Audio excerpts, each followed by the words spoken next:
3 e vou passar para o Fábio aí. Só E projetar aqui. acho que é isso, por enquanto. Estava vendo se eu Chegou? tinha algum recado, mas eu acho que eu não tenho recado. Chegou aqui a Chegou, não. imagem. Chegou, mas não está a tela Maravilha. cheia. Agora está a tela cheia. Ah, deu. Nossa, às vezes dá umas, né, bugadinhas. Deixa eu Nossa, a gente está só no estudo arrumar. 71. 71. E olha que a gente faz a cada 2 semanas, hein? Então já estamos quase para 3 anos, né? Opa, Exatamente. peraí. Deixa eu só arrumar aqui. Ó, qualquer coisa. Vamos lá, gente. Então, o estudo dessa noite, o tema é qual o veredito?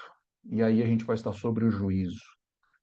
Juízo é um tema que tem muita gente que não entende. E por que um juízo? Será que Deus é um Deus tirano, que ele quer punir todo mundo que não obedeceu, não fez a sua vontade? Então, essas coisas a gente vai discutir um pouquinho nessa noite. E eu queria começar com uma provocação. Quem tem medo do juízo? Pode ser sincero. Nossa, eu já Eu tive tenho. muito medo. Fabiola, Eu já ótimo, pode ser tive sincero. muito, muito, muito, muito medo. Hoje eu só Ótimo, eu tenho também. semi-medo. Depois, ao final, vou refazer a pergunta, aí vocês me digam. Mas por que que é importante esse tema? Ou por que que a gente tem medo? Primeiro, porque a gente está todo enviesado com o que acontece no nosso mundo, né? E principalmente ultimamente aí, né, de todos os lados, a gente tem visto muita injustiça acontecendo em várias frentes aí, né? E os seres humanos, eles são falíveis e os julgamentos humanos, independente aí de quem seja, sempre tem a possibilidade de erro. Mas no contexto divino, a gente vai entender o porquê disso, né? Por que que é necessário que Deus conduza um juízo final? Quem já visitou a Capela Sistina, né, vê aquela parede de fundo ali, né, que é aquela pintura maravilhosa de Michelangelo sobre o juízo final, e ali, né, isso passa um pouquinho essa sensação que a gente tem, né, de alguma coisa que impõe medo, um negócio meio estranho, mas quando a gente entende a moldura e o pano de fundo do que está por trás, que é uma realidade muito maior do que a nossa realidade, a gente começa a entender que isso faz realmente sentido. E quem realmente vai ser julgado? Aí que está o pulo do gato para a gente aprender a não temer o juízo. Porque, só dando um spoiler, é diferente do que a gente pensa que nós seremos julgados, óbvio, nós seremos, mas em última instância tem um outro ser que vai ser julgado. E aí a gente vai entender o que está por trás disso.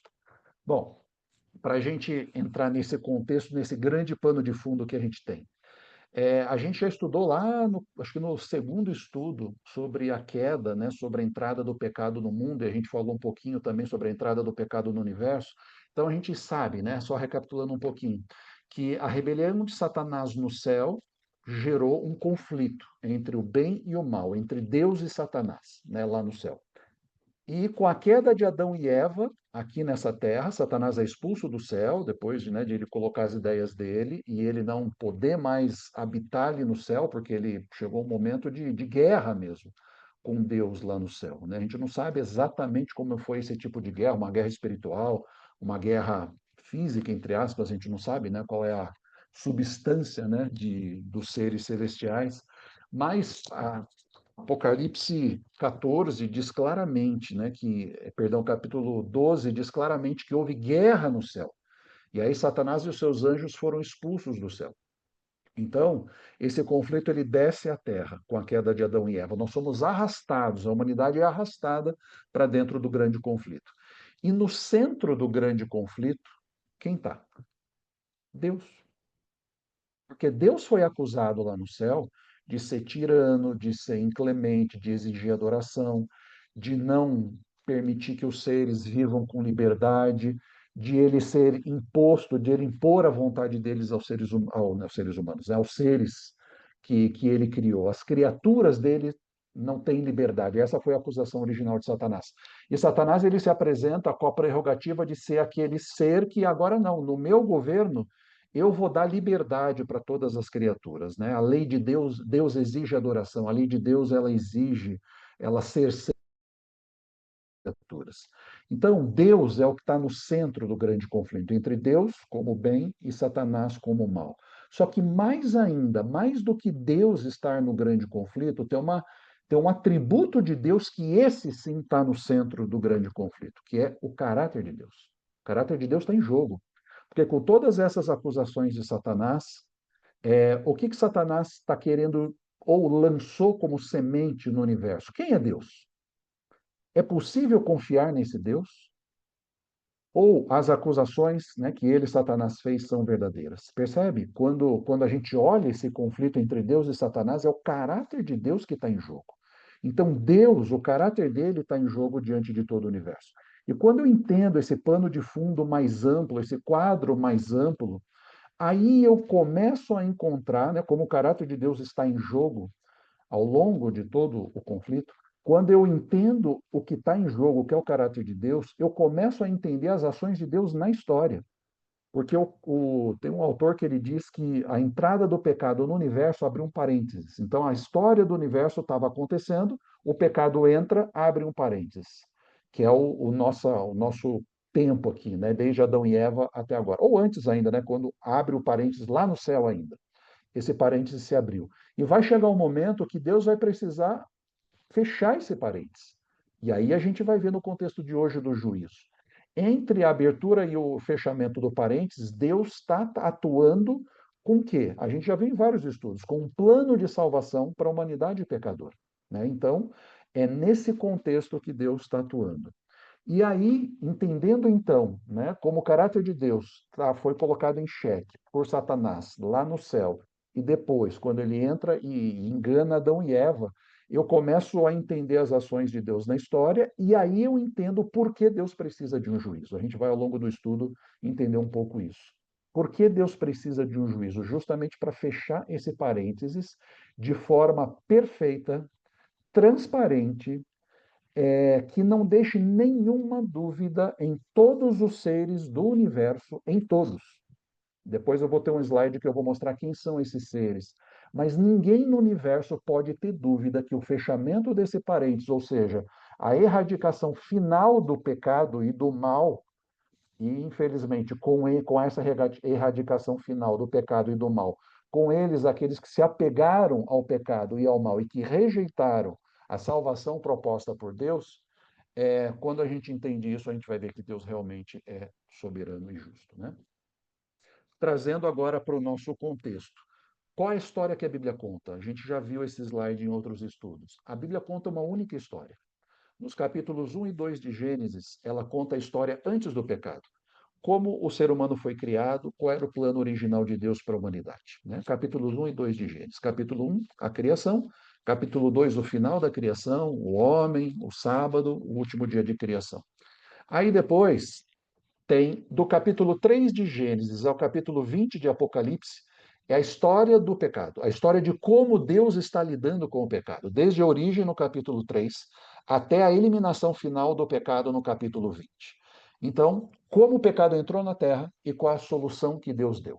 E nesse meio, né, nesse meio todo ali da Bíblia, a gente tem todas as histórias dos patriarcas, a atuação de Deus direta na história, comunicando para os patriarcas, chamando Abraão, comunicando para Abraão o conhecimento de si mesmo.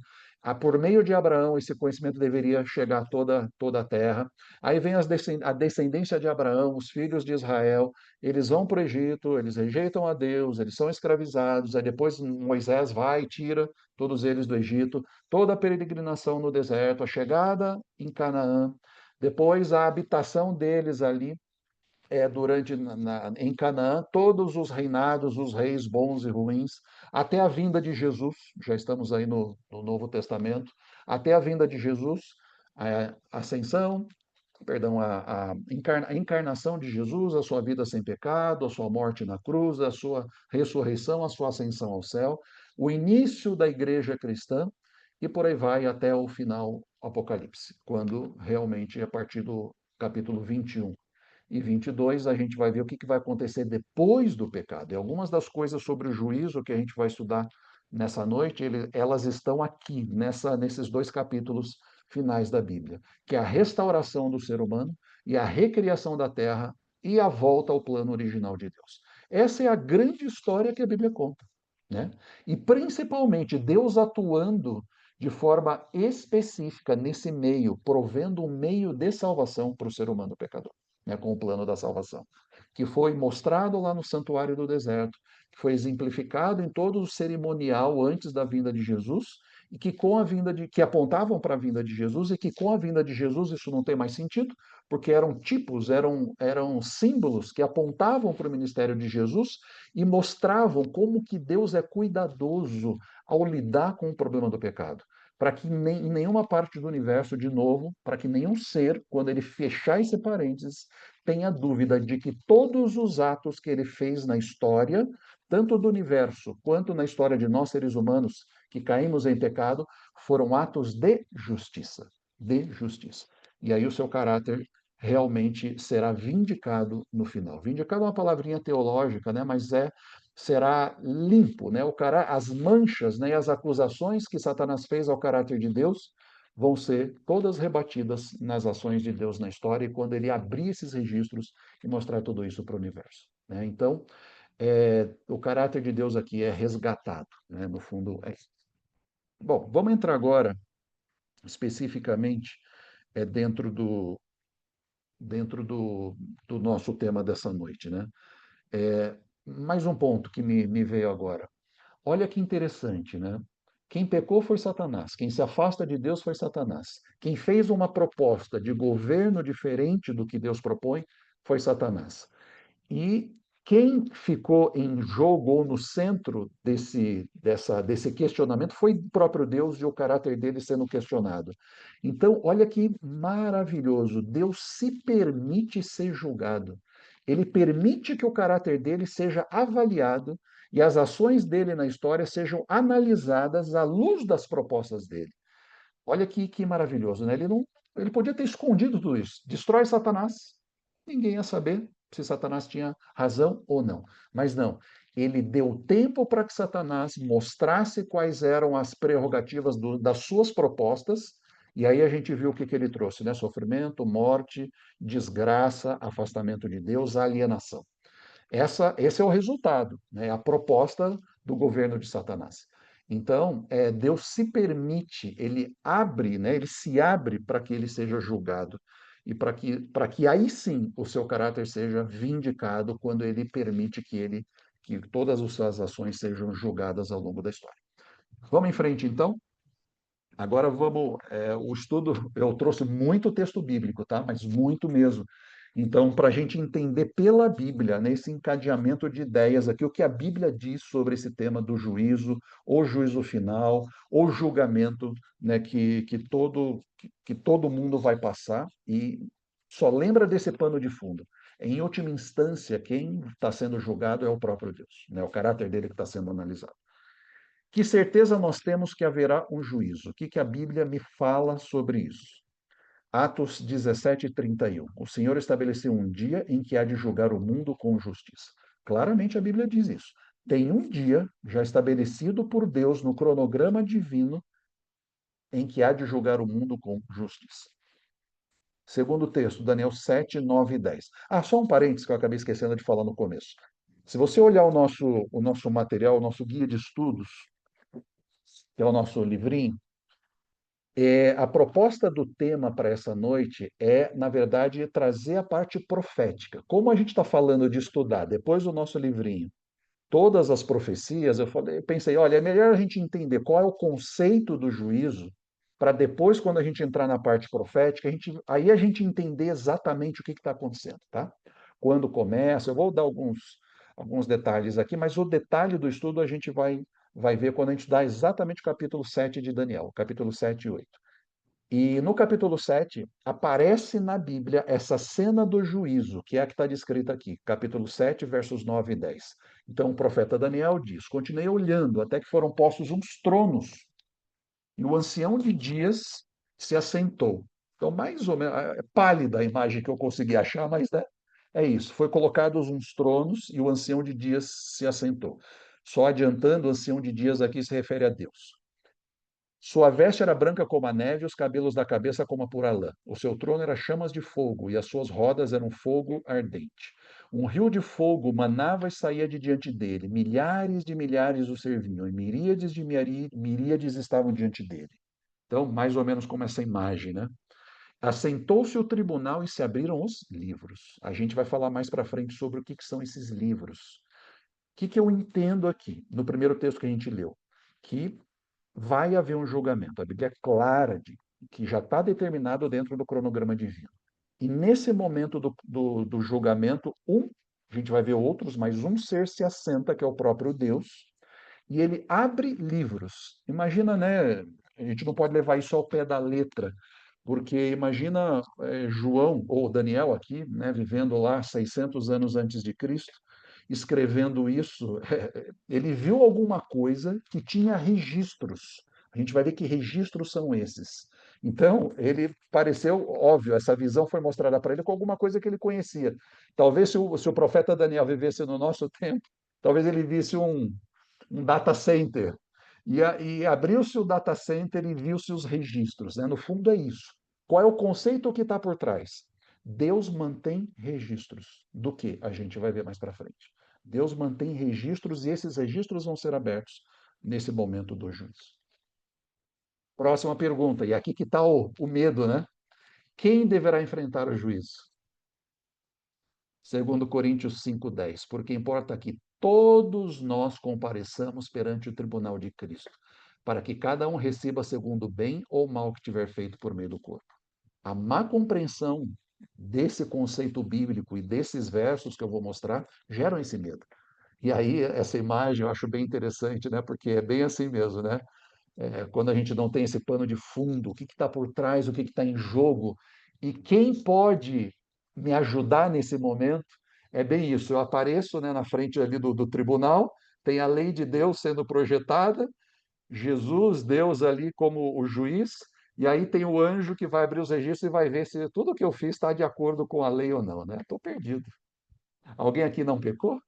Se alguém não pecou, nem precisa assistir ou assistir ao nosso estudo, porque já está liberado desse momento de comparecer perante o tribunal de Cristo. Mas a gente vai tentar, né, nessa noite, entender melhor isso. Outro verso, Romanos 14, 10 e 12. Pois todos compareceremos perante o tribunal de Deus. Assim, pois, cada um de nós dará contas de si mesmo a Deus. Outro conceito que aparece aqui. Então, no primeiro slide a gente viu, Deus tem um dia pré-determinado no seu cronograma, ele mantém registros que ele vai usar no momento do juízo. Esse juízo ele não faz sozinho, esqueci de mencionar isso. Lembra, aparecia na frente de miríades e miríades. Quem são esses seres? Os anjos, ou os mundos não caídos. Ele faz isso de forma transparente, não faz um julgamento secreto, ele faz isso de forma transparente para todos os seres não caídos verem. Todos nós vamos comparecer e cada um de nós dará conta de quem? Dará contas de si mesmo. Eu não posso ir lá representando alguém. Eu só posso representar a mim mesmo. Não posso ir lá pela minha filha, não posso ir lá pela minha mãe. É cada um por si no momento do juízo. E Apocalipse 20, 12. Olha que interessante. E os mortos foram julgados segundo as suas obras e o que se achava escrito nos livros. Mais dois conceitos aqui. O julgamento é para vivos e para mortos. Então, só resumindo, se eu voltar lá no primeiro. Deus tem um dia pré-determinado no seu cronograma, ele mantém registros, ele não faz o julgamento não é feito de forma secreta, mas é público na frente de todos os seres não caídos. Todos vamos comparecer, cada um responde por si mesmo, inclusive os mortos, vivos e mortos. Próximo ponto, o que será avaliado no juízo? Aqui que está, né? O que vai ser olhado? Que fatos vão ser olhados? Um julgamento analisa fatos. Um julgamento pega acusações, compara contra fatos e dá um veredito, né? Por isso o nosso tema do estudo dessa noite, qual é o veredito? O que vai ser avaliado? Que fatos vão ser levados em conta no juízo? Eclesiastes 12, verso 14, é um texto bem conhecido. Aliás, é o último texto de Eclesiastes. O livro finaliza com isso. Porque Deus há de trazer a juízo todas as obras, até as que estão escondidas, quer sejam boas, quer sejam más. Olha que interessante. Além de todas as características que a gente viu, o que, que vai ser analisado no juízo? Todas as nossas obras. Então, eu tenho que comparecer sozinho por mim mesmo. E o que, que vai ser analisado ali? Todas as minhas obras. E olha que tipos de obras vão ser analisadas. Só as boas? Não. Só as más? Também não. Tanto as boas quanto as más. Romanos 12, 36 e 37. Digo-vos que de toda palavra frívola que proferirem os homens, dela darão conta no dia do juízo, porque pelas tuas palavras serás justificado e pelas tuas palavras serás condenado. Então, as nossas obras, ele chega até, né, o nível aqui de palavras, não só de atitudes, mas de palavras. Outro ponto, onde estão esses registros? Né? Esses registros de todas essas coisas, de obras boas e obras más, e de palavras boas e palavras más. Daniel, de novo, dá ao final daquele verso que a gente leu, assentou-se o tribunal e se abriram os livros. Então, Deus tem registros ali. Daniel 12, 1 e 2. Mas naquele tempo será salvo o teu povo, todo aquele que for achado inscrito no livro. Muitos dos que dormem no pó da terra ressuscitarão, uns para a vida eterna e outros para a vergonha e horror eterno.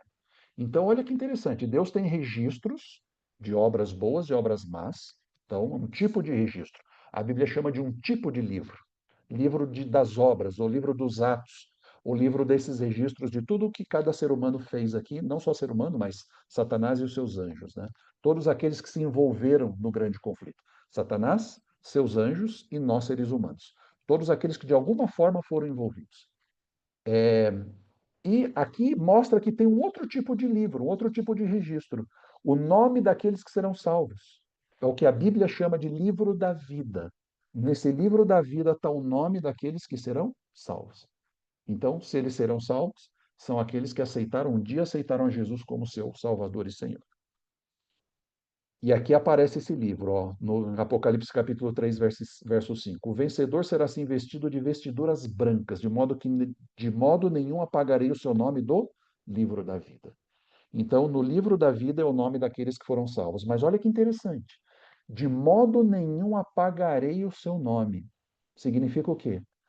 Que há possibilidade de o nosso nome ser apagado do livro da vida. Assim como ele pode ser escrito, como eu posso ser inscrito no livro da vida, né? A Bíblia diz: todo aquele que aceita a Jesus como seu Salvador e Senhor, ou seja, aceita o pagamento do preço ou da dívida do pecado que foi paga por Jesus lá na cruz. Quando eu aceito ele como meu Salvador e Senhor, meu nome é inscrito no livro da vida.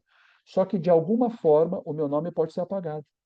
E esse conceito de apagar o nome do livro da vida, quando a gente estudou Gênesis, Êxodo, a gente viu Moisés dizendo para Deus, né? Quando o povo pecou e adorou o bezerro de ouro, Moisés sobe ao monte e Deus diz para Moisés: Moisés, olha, esse povo é um povo de dura cerviz, é um povo cabeça dura, né? Traduzindo para o português, é um povo cabeça dura, um povo rebelde. Eu vou destruir todos eles e vou fazer de você uma grande nação. Deus falou isso para provocar Moisés, né? Moisés diz assim: Senhor, não faça isso. Como é que o seu nome vai ser visto por todas essas nações aqui ao redor? Um Deus que tirou esse povo lá do Egito, que só para destruir esse povo no Egito, não faz isso. E se você fizer isso, se você for realmente fazer isso, tira o meu nome do livro da vida. Ou seja, esse conceito de que os nomes podem ser escritos e retirados do livro da vida estão em harmonia com o que a gente entende do caráter de Deus revelado ao longo da Bíblia.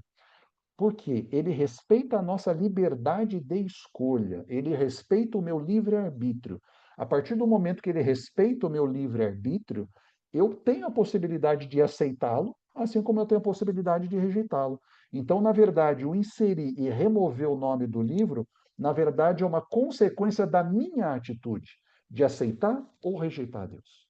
Né? Então, isso tem que ficar bem claro, porque tem algumas correntes teológicas que dizem assim: uma vez que eu aceitei o sacrifício de Jesus, eu estou salvo para sempre. Não importa se eu matar, se eu adulterar, se eu fizer qualquer outra coisa, eu estou salvo para sempre. Porque uma vez eu aceitei a Jesus. E eles até exemplificam esse aceitar Jesus como batismo. Eu já fui batizado em algum momento da minha vida, estou liberado. Não é bem assim. Olha o caso de Judas. Judas aceitou Jesus, sem dúvida. Né? Tanto é que Jesus o aceita como um discípulo. Ele aceitou Jesus, mas chegou o um momento que ele rejeitou Jesus. E não se arrependeu dessa rejeição. Da mesma forma, Pedro. Ele aceitou Jesus, mas chegou um momento que ele negou a Jesus, de forma obstinada e declarada. Ele sabia o que ele estava fazendo, ele não foi um deslize. Ele foi infiel, ele foi covarde naquele momento.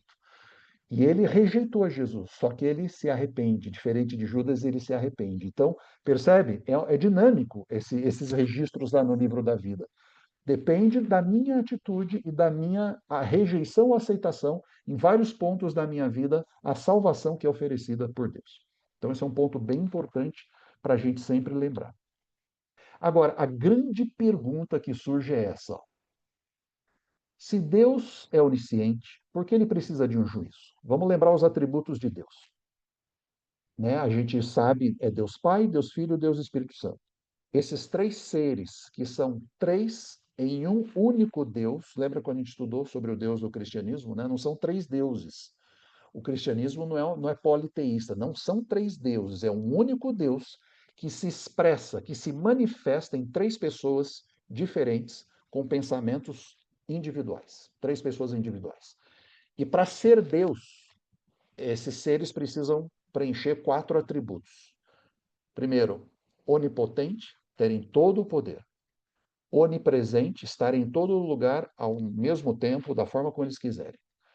Onisciente, saberem todas as coisas, né? Passado, presente e futuro não tem diferença para Deus, né? Ele sabe tudo, ele olha tudo da mesma forma.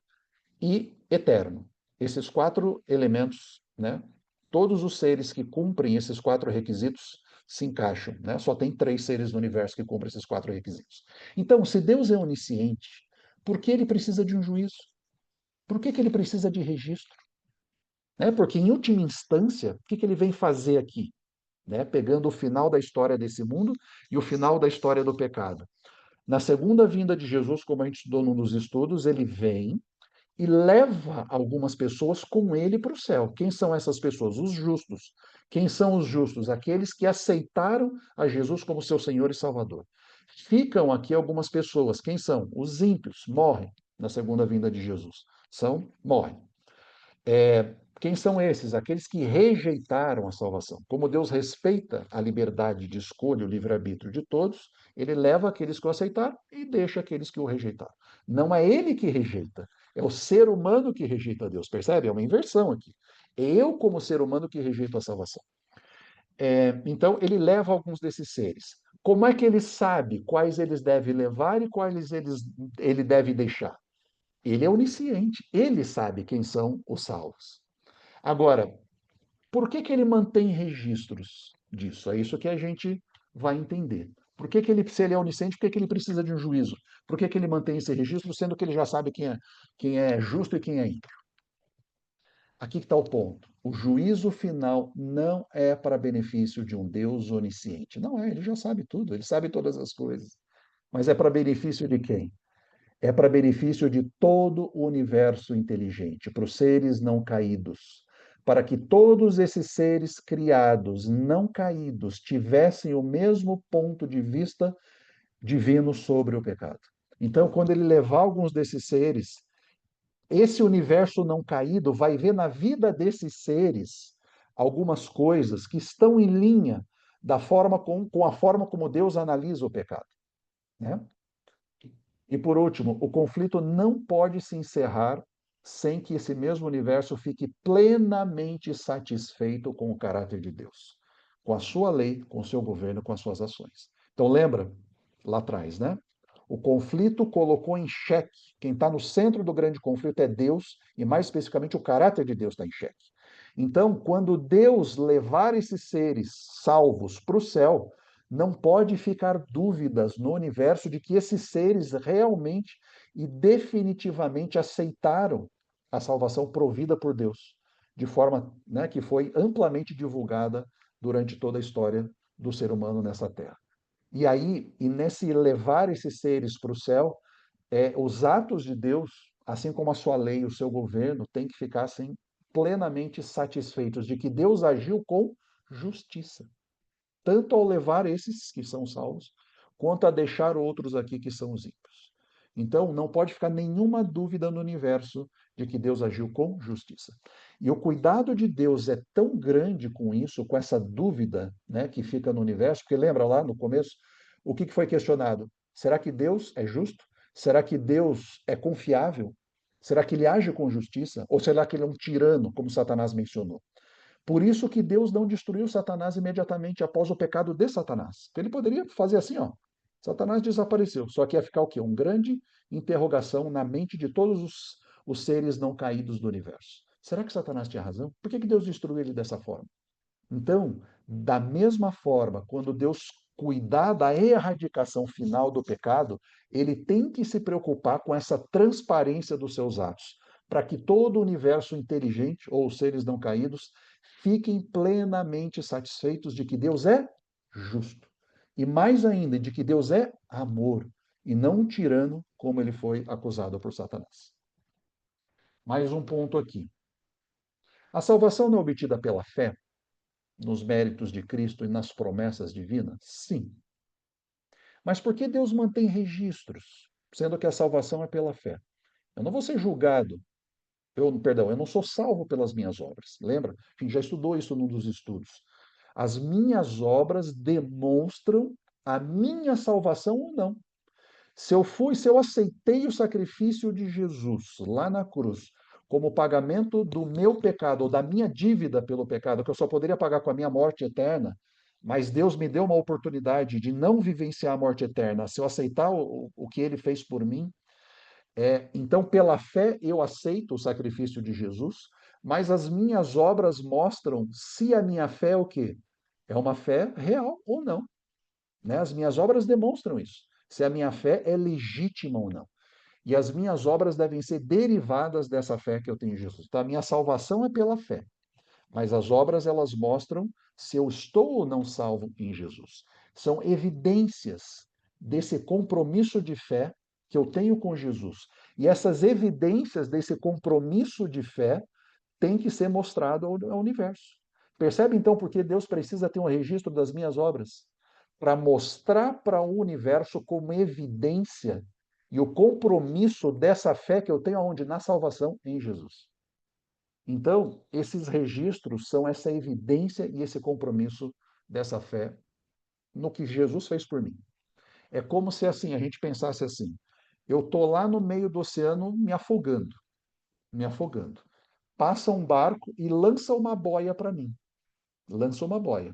O ato de lançar aquela boia para mim é um ato de quê? De graça. Eu não teria condições de me salvar se alguém não lançasse essa boia para mim.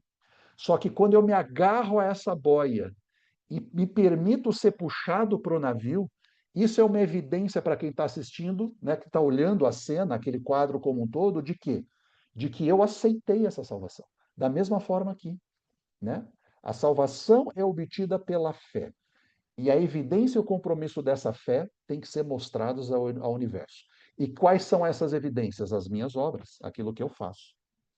Portanto, deve-se dar às inteligências não caídas a certeza de que Deus está levando para o seu reino eterno somente e tão somente aqueles que verdadeiramente aceitaram a Cristo. Então, é isso que o universo se coloca no lugar de um ser não caído, em que Deus vem, passa um tempo que ele atua na história ali daquele planeta caído, e vai chegar um momento que Deus vai levar alguns desses caídos que pecaram e cometeram todo tipo de pecado, que Deus vai levar esses seres para o céu de novo. Você, como um ser não caído, qual é a sua preocupação? Será que o pecado não vai voltar para aqui de novo? Será que Deus está sendo justo ao trazer esses seres humanos que foram pecadores ali na Terra? Será que não vem de novo o vírus do pecado aqui? E imagina, olhando como o nosso planeta caiu, eles foram tentados também por Satanás. A Bíblia diz todos os mundos não caídos foram. Satanás queria pegar a maior parte possível, né, dos mundos criados por Deus como seus seguidores. Só o nosso planeta, a única mancha escura em todo o universo criado por Deus é o nosso planeta. O único local do universo, né, onde Satanás conseguiu aceitação para suas propostas. Então, eu, como ser não caído, eu teria uma preocupação muito grande em ter certeza de que Deus está levando ali para o céu, né, e para o convívio com esses seres não caídos, somente aqueles que verdadeiramente aceitaram a Cristo, ou seja, somente aqueles que vão ter efetivamente o problema, o vírus do pecado eliminado da vida deles. Então, essa é a preocupação dos seres não caídos. E os livros de registros devem ser abertos, então, para que esses seres não caídos façam uma inspeção imparcial desses seres humanos que Deus está levando para o céu. Percebe? Então, não é uma atitude punitiva de Deus. Até porque Deus já proveu a salvação. Nesse momento do juízo, depois a gente vai ver alguns detalhes, mas nesse momento do juízo que antecede a segunda vinda de Jesus, é para separar o trigo do joio. Então, é para que Deus está abrindo esses registros de forma imparcial para o universo, que são os nossos atos e as nossas obras, e dizendo: olha, esses que eu estou levando para o céu, esses lavaram as suas vestiduras no meu sangue, esses me aceitaram, esses permitiram que o vírus do pecado fosse eliminado da vida deles. Então é Deus abrindo, porque Deus já sabe, Deus é onisciente, mas ele abre os registros para esses seres. Porque seres não caídos, eles não são oniscientes. Então, quando eles olham aqui para o nosso mundo, eles veem duas classes de pessoas. Duas classes. Aqueles que obstinadamente rejeitam a Deus e aqueles que aceitam a Deus. É essas duas classes de pessoas que eles veem. Só que dentro da classe dos que aceitam a Deus, tem uma terceira classe, ou essa classe se divide em duas, que esses seres que não são oniscientes não conseguem perceber a diferença entre um e outro, que é aqueles que aceitam a Deus de coração e aqueles que aceitam a Deus de fachada. Percebe? Seres não oniscientes não conseguem fazer essa distinção. Não conseguem. Então Deus precisa fazer o quê? Abrir esses registros para eles, para que eles consigam. Esse aceitou verdadeiramente o meu sacrifício. Esse vai à igreja, dá estudo bíblico, faz coisas boas, mas no fundo ele não aceitou. É Pedro e Judas. Pedro e Judas. Pedro e Judas. Os dois aparentemente aceitaram a Jesus, são seguidores, são discípulos de Jesus. Um teve uma conversão, um arrependimento, uma conversão genuína. O outro não, infelizmente não.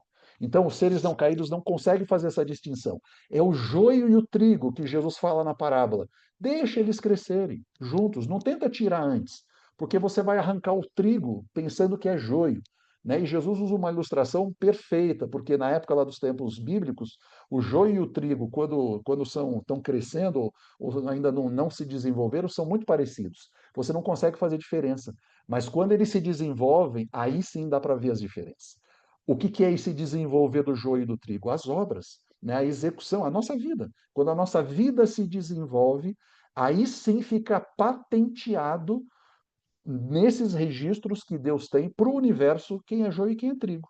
E Deus abre esses registros para essa avaliação imparcial do universo, das nossas obras, aquilo que a gente viu. O que vai ser olhado, né, nesses momentos do juízo?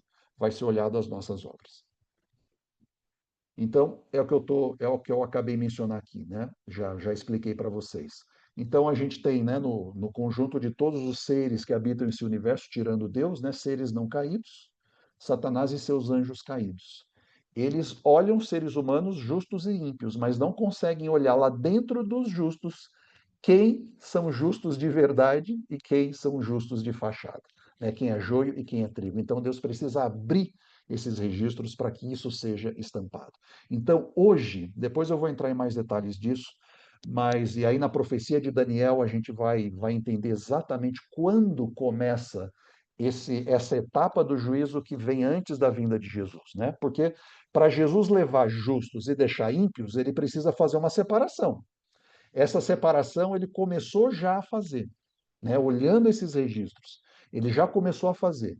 E essa separação e esse olhar os registros, na verdade, não é para ele, porque ele já sabe, mas é mostrar para o universo: olha, tá vendo? Daqui a um tempo eu vou lá na Terra buscar os justos, por que são esses os justos? E aí Jesus vai fazendo uma revisão de nome por nome. E já antecipando o que a gente vai estudar no livro de Daniel, essa etapa do juízo ela começou a partir de 1844 e vai até pouquinho antes da segunda vinda de Jesus. Então, só lembrando os papéis de Jesus. Quando ele morre e vai ao céu, não, então Jesus vem, encarnação, vida sem pecado. Essa vida sem pecado o habilita a ser ou a pagar o preço do meu pecado, porque ele morre de forma inocente por mim, pagando o preço do meu pecado. Aí ele ressuscita e vai ao céu. Quando ele vai ao céu, o que que ele faz? O que que ele começou a fazer logo que ele chegou ao céu, depois da sua ressurreição? Ele começa a ministrar para todo ser humano os méritos do seu sacrifício. Aqueles que o aceitam como seu Salvador e como seu Senhor, o que é esse ministrar os méritos? Ele pagar a conta, pagar a dívida do pecado. Ele diz para Deus: olha, o Fábio, apesar de pecador, ele me aceitou como Salvador e Senhor. Pediu perdão pelos seus pecados, se arrependeu e o meu sangue cobre. Diz a Bíblia que Deus olha para mim, mas vê a justiça perfeita de Jesus. É como aquela parábola que a gente estudou de Jesus lá da festa, do banquete, né? As pessoas estavam lá dentro com vestes de festa, né? Que significa a justiça de Jesus. Então, o rei, o anfitrião, olha para mim e me vê com as vestes festivas e não com os meus trapos de imundície, que é a minha justiça. Então, isso é maravilhoso, né? É isso que Jesus está fazendo. Só que a partir de 1844, que é o final da profecia dos 2.300 anos, que a gente vai ver lá em Daniel, Jesus, além de ministrar os méritos do seu sacrifício, ele começa uma segunda atividade, que é fazer uma revisão desde Adão, desde o primeiro ser humano que pisou nessa terra, começando pelos mortos até o último vivo, ele começa a revisar o caso de cada um dos seres humanos, olhando os registros, olhando se o aceitou ou não como seu Senhor e Salvador. Então, de 1844 para cá, começou essa etapa. E mostrando, e ele mostra isso para o universo. Assim que ele passa um nome, ele mostra, tá vendo? Esse fulano, por exemplo, Abel, justo, justo. Olha aqui, ó. Ofereceu sacrifício, creu em mim, lá no oferecendo um carneirinho e por aí vai. Ele diz: Caim, olha, Caim, infelizmente, não aceitou em mim. Ofereceu um sacrifício, mas não foi o que eu pedi. Então, que ele me rejeitou, e aí vai, né? Até o último ser humano vivo. Então, essa é a dinâmica. É nesse momento que Jesus está estampando os registros para o universo não caído. Agora, aqui tem um ponto bem interessante. Que papel Cristo desempenha no juízo? Porque a gente sabe que Cristo, primeiro, é o nosso Criador, né? Óbvio. Na cruz, ele passou a ser, além de Criador, o nosso Salvador. Mas que papel Jesus assume no juízo? Olha que interessante. E aqui começa a ir embora esse medo do juízo que a gente tem. 1 João 2,1: Filhinhos meus, essas coisas vos escrevo para que não pequeis. Se todavia alguém pecar, temos um advogado junto ao Pai, Jesus Cristo o justo. Quem que é? O advogado, ele funciona em que momento do juízo? Para te defender. Então, Jesus está do nosso lado, atuando como nosso advogado, junto ao Pai, que é o exemplo que eu dei, né? Eu pequei, peço perdão, me arrependo, peço perdão e peço forças para eu conseguir progredir, né, na vida cristã, em maturidade cristã. Deus diz para Deus: olha, o Fábio, ele pecou, ele errou, mas ele pediu perdão e ele aceita o meu sacrifício por ele. Então, perdoa o pecado dele. É meu advogado. Ele mostra, né? A Bíblia diz, ele mostra as mãos furadas, né? E o lado ferido, e diz: Senhor, olha, o meu sacrifício pagou o pecado do Fábio. E Deus apaga o meu pecado. Miqueias diz que Deus lança os nossos pecados aonde? Nas profundezas do mar. Esses registros do meu pecado, quando eu peço perdão, são apagados do livro, apagados. Não tem outra ilustração melhor, né? A Bíblia usa o termo apagados, a Bíblia usa o termo são lançados nas profundezas do oceano, que é o lugar mais longe, né? Que o, como ilustração, como metáfora desse apagar. Então, quando os meus livros, quando eu comparecer perante o tribunal de Deus com o livro dos meus atos, se eu pedir perdão e se eu aceitei Jesus como meu Senhor e Salvador e como meu advogado, meu intercessor, advogado intercessor aqui, quando os meus registros forem abertos, o que vai ter lá? Nada. Não vai ter, porque foi apagado. Percebe? Eu preciso temer o juízo quando eu tenho um advogado do naipe e da prerrogativa de Jesus, que além de pagar o meu preço, me defende. ele ministra, ele intercede por mim diante de Deus. Não preciso ter medo, né? Os registros dos meus pecados estão apagados. Apocalipse 3:5. O vencedor será assim vestido de vestiduras brancas. Por quê? Porque os seus pecados foram apagados, mesmo sendo pecador, mas os méritos de Jesus pagou a dívida. Os pecados estão apagados. Então eu sou vestido de vestiduras brancas e de modo nenhum apagarei o seu nome do livro da vida. Pelo contrário, confessarei o seu nome diante do meu Pai e diante dos seus anjos. Olha o que está dizendo aqui, que é um detalhe dessa atividade de Jesus como advogado. Né? Então, de modo nenhum, eu intercedendo como advogado do ser humano, de modo nenhum eu vou apagar o nome dele do livro da vida. Pelo contrário, não só vou manter o nome dele no livro da vida, como eu vou confessar o nome dele diante de Deus, do meu Pai e dos anjos. Ele vai ministrar, né? Ele vai interceder por mim diante de Deus e dos anjos. Olha que coisa! Quem que está comparecendo por mim? No final, quando eu entendo isso, quem que está comparecendo por mim diante de Deus? É Jesus. É Ele que está comparecendo. Quando eu o aceito como Senhor, como Salvador e Senhor, quem se apresenta é Ele, no meu lugar. Porque os méritos não são os meus, são os dele. Porque se eu aceitei o que ele fez por mim, lembra, o pecado é uma dívida impagável. Impagável. Quer dizer, eu tenho uma forma de pagar com a minha morte eterna. Mas para eu não morrer eternamente, eu não tenho dinheiro, não tenho recurso, não tenho méritos para pagar, não tenho justiça para pagar o meu pecado. Mas Jesus ele entra com a dele, e é a dele que é apresentada diante de Deus. Então, no fundo, é ele que se apresenta no meu lugar diante de Deus no juízo. O Fábio não analisa as minhas obras, porque eu paguei a dívida dele, então as minhas que você vai analisar. Percebe? É ele que está no meu lugar ali. Muito bonito isso. É um conceito bíblico assim tremendo, tremendo. Olha outro ponto. E o pai a ninguém julga, mas ao filho confiou todo o julgamento. E lhe deu autoridade para julgar, porque é o filho do homem. Olha que interessante aqui. Depois, quando eu mostrar os slides finais, a gente vai ver que, na verdade, o juiz ele tem fases. Nessa primeira fase, antes da segunda vinda de Jesus, Jesus ele tem o papel de advogado. Mas vai chegar um momento que ele vai ter o papel de juiz, que ele vai julgar, né? E é ele que está fazendo essa revisão. Então, no fundo, todos os papéis dentro do julgamento, do juízo, são desempenhados pelo próprio Jesus. Então, ele é o meu salvador, ele é tudo, né? Ele é a oferta, por meio da oferta, ele é o meu salvador, porque eu aceitei o sacrifício, ele passa a ser o meu advogado, e aí ele vai me julgar. Percebe? Não tenho por que temer, não tenho por que temer. Ele é a oferta, ele é o advogado e ele é o juiz. Eu só preciso fazer o quê? Aceitar o que ele fez por mim. Só isso. E aceitar a atuação dele na minha vida para ir transformando aspectos da minha vida que precisam ser mudados ao longo do tempo. Né? Só preciso fazer isso, nada mais. As obras são uma evidência, não para ele, as obras são uma evidência para o universo, né, de que eu aceitei o sacrifício dele. E que Deus está sendo justo a me levar para o céu ou me deixar aqui nessa terra como ímpio perdido. Vamos dar mais um passo.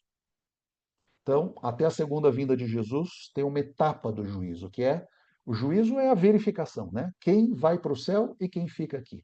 Quem são os justos que herdam o céu pelos méritos de Jesus, porque confiaram nele como Salvador e Senhor, e quem não herda o céu, aqueles que ficam aqui, os mortos. Só que a Bíblia diz que esses mortos vão ressuscitar. Esses mortos vão ressuscitar. João 5, 28 e 29. Não vos maravilheis disto, porque vem a hora em que todos os que se acham nos túmulos ouvirão a sua voz e sairão. Os que tiveram feito o bem para a ressurreição da vida, e os que tiverem praticado o mal para a ressurreição do juízo. Então, João está fazendo uma distinção entre duas ressurreições. Todos vão ressuscitar. Só que tem dois momentos aqui. Uma ele diz que é para a ressurreição da vida, e outro para a ressurreição do juízo. Qual é a ressurreição da vida? Segundo a vinda de Jesus. Os justos mortos, desde Adão até o último justo morto, antes da segunda vinda de Jesus, vão ressuscitar para a vida. E os mortos? Em que momento os mortos vão ressuscitar? Depois tem um outro momento Depois que Jesus leva os justos para o céu, tem um milênio, eu acho que a gente deve estudar o milênio ainda nessa série aqui, tem um milênio, nós vamos passar 1000 anos com Deus no céu, vamos entender o que vai acontecer nesse milênio no estudo de hoje, e depois do milênio, nós voltamos, toda a cidade santa desce e volta aqui para essa terra, para o planeta Terra. E é nesse momento que acontece a ressurreição dos ímpios, aqueles que praticaram o mal. E aí essa ressurreição é a ressurreição do juízo para eles. Então, nesse momento, Jesus não tem mais o papel de advogado, porque todos os casos estão determinados. Agora, o único papel que ele vai exercer é o papel de juízo. A gente vai entender um pouquinho isso. Quanto tempo haverá entre as duas ressurreições? Já dei uma falada para vocês. Apocalipse 24 e 5. Vi ainda as almas dos decapitados por causa do testemunho de Jesus, bem como por causa da palavra de Deus. Aqui é uma linguagem figurada, né? Lembra? Não tem alma e corpo. Aqui, na verdade, ele vê, né, os seres humanos que foram perseguidos e decapitados por causa do testemunho de Jesus, bem como por causa da palavra de Deus. Tantos quantos não adoraram a besta, nem tampouco a sua imagem, não receberam a marca na fronte e na mão. Viveram e reinaram com Cristo durante 1000 anos. Os restantes dos mortos não reviveram até que se completassem os 1000 anos. Essa é a primeira ressurreição. Então, o que ele está dizendo aqui, né? Ele está vendo aqui, né, as almas dos decapitados, ou aqueles que aceitaram a Jesus e foram perseguidos e morreram por causa do testemunho que deram, eles vão participar da primeira ressurreição, que é na segunda vinda de Jesus. Os restantes dos mortos não reviveram. Então, quem revive na primeira ressurreição? Só os justos, aqueles que aceitaram Jesus. Os restantes só vão reviver depois de que se completar os 1000 anos, né? Depois do período do milênio. Próxima pergunta: que obra será designada aos santos no milênio? Agora, olha que interessante. O que a gente vai fazer no milênio lá no céu? Então, Jesus vem, nos leva para o céu, e nós vamos passar 1000 anos. E aqui são 1000 anos literais, tá? A gente vai ver em profecia que um ano, ou um dia, equivale a um ano. Mas isso é em profecia quando a linguagem simbólica, que não é linguagem simbólica, que é linguagem literal. Os últimos versos da Bíblia, os últimos capítulos da Bíblia é literal. Cidade Santa descendo, o milênio no céu e tudo mais. Então, que obra será feita pelos santos do milênio? O que a gente vai ficar fazendo no milênio? Apocalipse 24. Vi também tronos, e nesses sentaram-se aqueles aos quais foi dada a autoridade de julgar. Viveram e reinaram com Cristo durante 1000 anos. Lembra, essa cena de tronos apareceu antes do milênio, antes da segunda vinda de Jesus, que é mais ou menos essa imagem aqui, né? Um tronos, o texto de Daniel. Vi tronos e no trono se assentou o ancião de dias, que é Deus, né? E abriram-se os livros, e miríades, milhares e milhares estavam diante dele. Aqui, olha que diferente. Aqui, quem vai ter autoridade de julgar? Aqueles que foram levados por Jesus para o céu. Os santos, nós vamos ter o papel de juízes. Então a gente vai julgar os mortos, os ímpios mortos que estão aqui, né? Depois eu vou fazer um comentário para a gente entender um pouquinho isso. 1 Coríntios 6, 2 e 3. Ou não sabeis que os santos, agora aqui bem explícito e bem claro, os santos hão de julgar o mundo? Ora, se o mundo deverá ser julgado por vós, sois acaso indignos de julgar as coisas mínimas? Não sabeis que havemos de julgar os próprios anjos, quanto mais as coisas dessa vida? O que Paulo está dizendo aqui? Então, nesse período do milênio, os justos, os santos, né, os justos, hão de julgar os ímpios. Quem são os ímpios? Todas as classes de ímpios. Primeiro, Satanás e os seus anjos, por isso os próprios anjos. Satanás e seus anjos, nós vamos julgar Satanás e seus anjos. Vamos entender. E os ímpios mortos. O que é esse julgar? Deus vai, por isso que Deus mantém registros. Deus vai abrir esses registros para os santos e mostrar por que aqueles que não estão ali no céu, no milênio, foram deixados nessa terra como ímpios. Para a gente ver a justiça de Deus. Porque lá no milênio vão ter duas grandes surpresas no céu. Duas grandes surpresas no céu. Primeiro, bom, três na verdade, né? Primeiro, que joia, eu estou aqui no céu, né? A grande surpresa, eu estou aqui no céu. Mas tirando essa, duas grandes surpresas. Por que quem eu achava que deveria estar aqui no céu não está? A gente pode ter essa surpresa. Um monte de gente que a gente vê ali, nossa, essa pessoa é consagrada, essa pessoa, né, ganha, ganha almas para Jesus. Por que que essa pessoa não vai estar lá? É uma surpresa. Qual é a segunda surpresa? Por que que esse cara que lá na terra foi um bandido, pecador, fez coisas terríveis e está aqui no céu? Percebe de novo, nós não somos oniscientes. Deus sabe, mas Deus vai fazer o quê? Para os salvos, para os santos, vai abrir os registros e mostrar. Por que que esse que eu achava que deveria estar aqui não vai estar? Porque ele tinha um monte de coisas ali no coração dele que ele não me aceitou. Judas, é o Judas. Por que que ele não me aceitou? E Deus vai abrir os registros, vai abrir os atos. Apesar de ele estar lá na igreja, ou dele dizer que me aceita, de ele dar estudo bíblico, dele fazer um monte de coisa. No fundo, olha o coração dele, olha o que ele fazia, olha as obras dele. Ele fazia essa série de coisas que vocês não sabiam. Da mesma forma, esse aqui. Olha esse aqui, que era pecador, que era bandido, que era fazia um monte de coisa errada. Mas olha que nesse dia ele pediu perdão por esses pecados. Nesse dia ele sofreu e me invocou, pediu os méritos do meu sacrifício por ele. É o Pedro. Aquela, né, todo aquele choro amargo pelo pecado.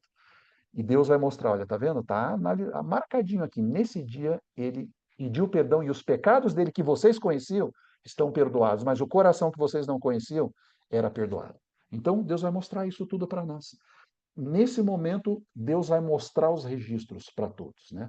Para mostrar que ele é justo em deixar essas pessoas aqui na terra, como mortos e como ímpios. Então, percebe, antes da segunda vinda de Jesus, Deus abre os registros para os seres não caídos, para o universo não caído, para mostrar que ele é justo ao levar esses santos para o céu.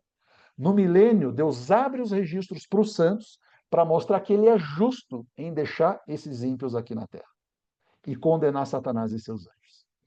Mas tem mais um momento, tem mais um grupo que precisa entender a justiça de Deus. Opa, esqueci de tirar o anterior. Tem mais um grupo que precisa entender a justiça de Deus. Então, seres não caídos entenderam a justiça de Deus antes da segunda vinda, para levar os salvos. Os salvos entenderam a justiça de Deus no milênio. Por que que os ímpios e Satanás e seus anjos não obtiveram salvação? Porque não aceitaram. Qual é o grupo que falta para entender a justiça de Deus? Que está morto durante esse tempo? Os ímpios, os mortos. E o próprio Satanás e seus anjos. Então, vai chegar um momento, que é a terceira fase do juízo, que após a descida da Cidade Santa, quando Deus, a Cidade Santa, desce a essa terra, os mortos, os ímpios mortos, ressuscitam. Durante o período do milênio, Satanás e seus anjos ficam restritos a essa terra. Eles não podem sair dessa terra, da terra desolada, que as correntes, as algemas, né, o termo que a Bíblia usa lá, que é a prisão de Satanás. Na verdade, é uma prisão circunstancial. Deus não permite mais que ele saia desse planeta para ele durante 1000 anos, refletir nos resultados ou nas propostas do seu governo. Está aí, a terra desolada é o resultado da proposta do governo de Satanás. Então ele fica aqui, e depois dos 1000 anos, a Cidade Santa desce, os ímpios ressuscitam, e nesse momento, Jesus passa a fazer a terceira fase, a etapa do juízo, mostrando para essas pessoas, os mortos que ressuscitam, que são os ímpios, por que que eles não estão lá dentro da Cidade Santa? Por que que eles estão condenados? E aí diz a Bíblia que todos, né, diante da mente de cada um deles, um filme se passa e eles vão ver exatamente na vida deles o momento que eles rejeitaram pela última vez a Jesus. Porque se eles rejeitaram, todos nós temos vários períodos de rejeição, né? Mas tem um momento que é o final, tem um momento que eu aceito ou rejeito. E eles vão ver na vida deles esse momento final de rejeição, apesar de todos os apelos, apesar de todo o amor, de todo o trabalho do Espírito Santo, de toda a tentativa de constranger o coração pelo amor de Deus, mas mesmo assim eles rejeitaram. E todo pecador, todo ímpio vai perceber o momento exato na sua vida que rejeitou a Deus, inclusive Satanás e seus anjos. Então, resumindo tudo, a gente tem 3 etapas do juízo. Só trazendo de novo o que a gente falou no começo. quem é que, no fundo, quem é que está no banco dos réus? É Deus. Ah, até esqueci de mencionar. Tem dois livros muito legais para quem quiser se aprofundar nesse tema. Um é de C.S. Lewis, Deus no Banco dos Réus, né? Ele já captou essa essência. C.S. Lewis é o grande, né, teólogo inglês, escreveu muito sobre salvação, sobre graça, né? Maravilhosas obras dele. Ele deu esse título, Deus no Banco dos Réus. Ele entendeu essa questão do conflito, né? Que é Deus, o caráter de Deus que está sendo colocado aí. Tem um outro pastor também, Deus no Banco dos Réus, culpado ou inocente. É interessante que ele começa o livro dizendo assim: se você fosse convidado para julgar a Deus, qual é o veredito que você ia dar? Né? Para dar o veredito, você precisa fazer o quê? Conhecer os registros dos atos de Deus.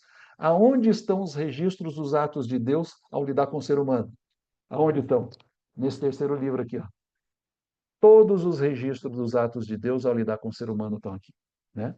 Então, quando a gente entende esse contexto maior, esse pano de fundo do grande conflito entre Deus e Satanás, e que o juízo, na verdade, é uma necessidade para mostrar para todos os seres criados qual é o verdadeiro caráter de Deus, então a gente entende a necessidade desse juízo.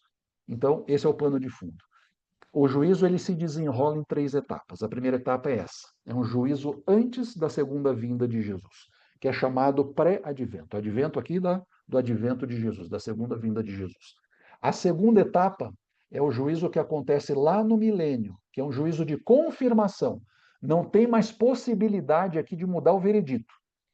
Aqui no juízo pré-advento, enquanto eu tenho vida, enquanto há vida, há possibilidade. Enquanto Jesus não voltar, ou eu tiver vida, ainda há possibilidade de mudança de veredito, né? Se eu aceito ou se eu rejeito a Deus. Lá no juízo de confirmação, que é o juízo do milênio, não tem mais chance, já foi dado o veredito.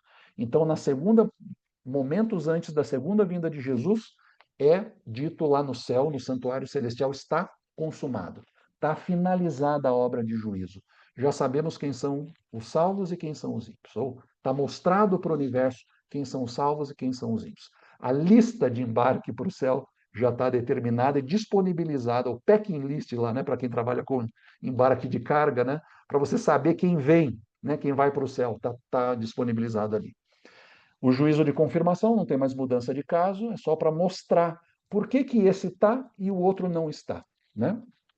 E o final é o juízo executivo, que é a finalização do juízo, que aí é o juízo dos ímpios, aqueles que não aceitaram Jesus. Né? Ou a consumação, a execução do juízo, a retribuição a cada um segundo as suas próprias escolhas, respeitando a liberdade de escolha de cada um.